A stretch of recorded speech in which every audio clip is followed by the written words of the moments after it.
कहाँ से आया आपको गायत्री मंत्र? ये सुन सुन के, चांटिंग सुन सुन के। तो जो हमने वेद का नॉलेज की बात की कि वो नॉलेज सुना गया, फिर स्मरण में आ गया। अब वो सुना और स्मरण में आ गया, तो ये वेद की यात्रा इस प्रकार से चलिए। लिखा गया तो हम अब पढ़ रहे हैं, अभी भी कहीं हो सकता है गायत्री मंत्र नहीं पढ़ा हो, पर हमें याद है, सुन सुन के याद है। तो वेद का ज्ञान इस प्रकार से सृष्टि में आया। अब मतलब कैरी ओवर हुआ, आया नहीं, कैरी ओवर हुआ। और ज्ञान कहाँ है? वो ब्रह्मांड में है, था, है और रहेगा। अब वो आ कहाँ गया? पृथ्वी पर आ गया। अभी बात हुई विकास हुआ। अब ज्ञान का शुद्ध ज्ञान था, उसमें थोड़ी सी मिलावट करी, उसे आसान बनाया ताकि सामान्य व्यक्ति समझ सके, उसे ज्ञान कराया जा सके। श्री कृष्ण को तो ज्ञान था, अर्जुन को ज्ञान नहीं था। तो अर्जुन को ज्ञान नहीं था, तो ज्ञान को थोड़ा सा नीचे उतरना पड़ा, अर्जुन के लेवल पर आना पड़ा, ताकि अर्जुन को भी ज्ञान समझ में आ जाए। इस प्रकार से उपनिषद जब आया वो थोड़ा नीचे उतरा। तो उसके बाद का जो काल आया, इसके भी हम बात कर रहे थे, पतंजलि वाला, वो और नीचे आया। तो वो विचलित होगा, संसार में क्या हो रहा है, ये सब मनुष्य में कितने दुख हो रहे हैं, क्या समस्याएं आ रही हैं। तो पहले श्री कृष्ण आए, फिर पतंजलि आए। श्री कृष्ण आदि योगी को हमने जाना, श्री कृष्ण को भी योगेश्वर कहा जाता। वो भी योग देने ही आए थे, योग का ज्ञान देने ही आए थे। उसके बाद भी फिर लोग नहीं समझ पाए, फिर भटकना शुरू हुए। फिर प्रभु कृपा से पतंजलि आया, उनको फिर शिव जी ने ज्ञान दिया कि भैया इसको और सिस्टमेटिक करो और डॉक्यूमेंट करके करो, इसको एक वैज्ञानिक तरीके से करो। अब ये ज्ञान से विज्ञान बन रहा है। विज्ञान पहले आएगा कि ज्ञान पहले आएगा? तो ज्ञान से विज्ञान की तरफ हम बढ़ रहे हैं, ठीक है ना। तो और नीचे आए कि भैया ये ऐसे नहीं समझेंगे, इनको थोड़ा सा साइंटिफिक के तरीकों की, मनुष्य की बुद्धि है वह तेज चल रही है, उसको ऐसे समझ में नहीं आएगा कि बुद्धि चलने लग गई है, इसको उसके लेवल पर ले जाके समझाना पड़ेगा। तो इस तरीके से ये आया।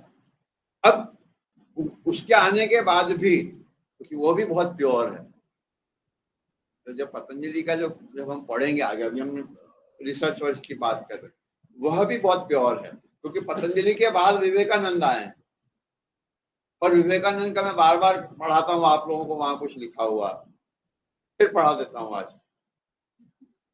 ओ यदि तुम जान पाते, तुम अपने आप को जान पाते, तुम आत्मा हो, तुम ईश्वर हो।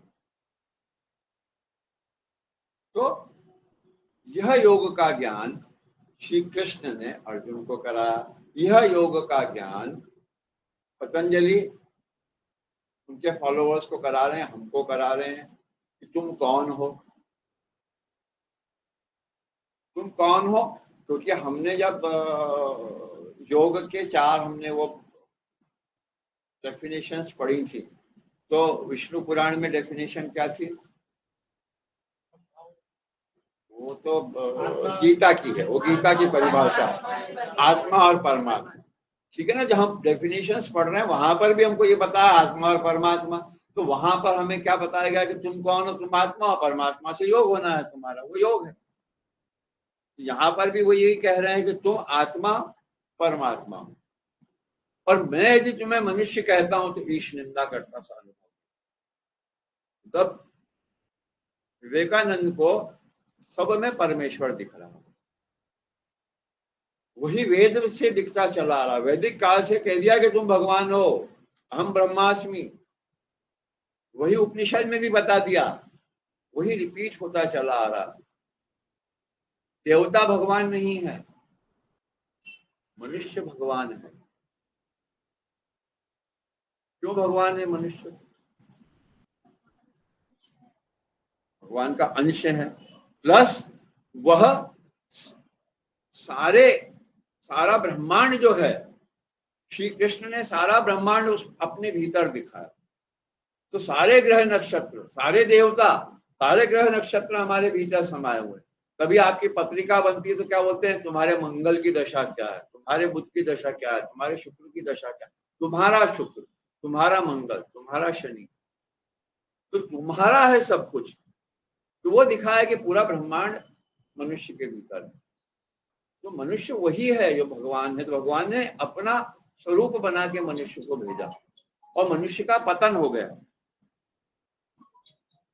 मनुष्य का पतन हो गया। तो पतंजलि आया उसको वापस उठाने के लिए। पतन कैसे हो गया, मनुष्य भूल गया कि वह तो कर्म योनि में आया था, कर्म करने के लिए आया था। और आज हम कर्म कर रहे हैं कि भोग कर,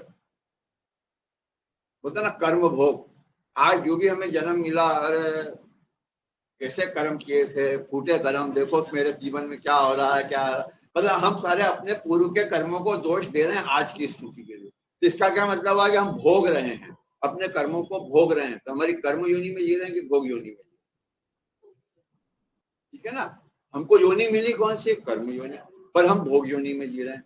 तो वापस आपको इस भोग योनि से कर्म योनि की दिशा में ले जाने के लिए लगातार प्रयास हो। श्री कृष्ण ने भी वही प्रयास किया था। कल जब हमने कंक्लूड किया था तो हमने ये समझा था कि मोक्ष, मोक्ष कैसे होगा, जब तू अपने आप को पहचानेगा और अपना कर्म करे। कल हुई थी ना शायद ये बात। तो मोक्ष होगा।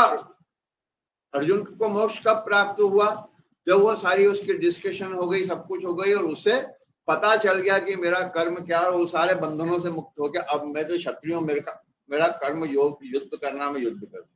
ऐसे ही जब हमें सबको अपना अपना कर्म पता चल जाएगा तब हम कर्म योनि में आएंगे, क्योंकि हम अपना कर्म करें। योग हमें उस दिशा तक, वहां तक ले जाने का कार्य कर रहा।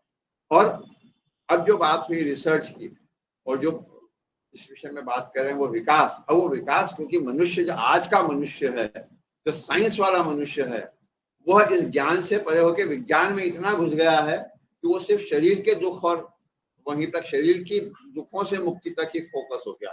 तो योग को भी वहां तक ले जाया जा रहा है। ये पोस्ट अभी का, शास्त्रीय काल वहां तक नहीं था।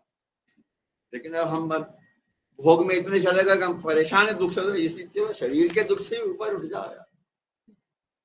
लेकिन हमारी सनातन संस्कृति इस ज्ञान को, क्योंकि भारत विश्व गुरु था, इसे पुनः विश्व गुरु होना, इसलिए योग के ज्ञान को सही रूप में संसार को पहुंचाने के लिए फिर एक नया प्रयास कर, ये बोर्ड बना है और सब लोगों को एकत्रित करके कि हमारा उद्देश्य तो सर्वे भवन्तु सुखिनः।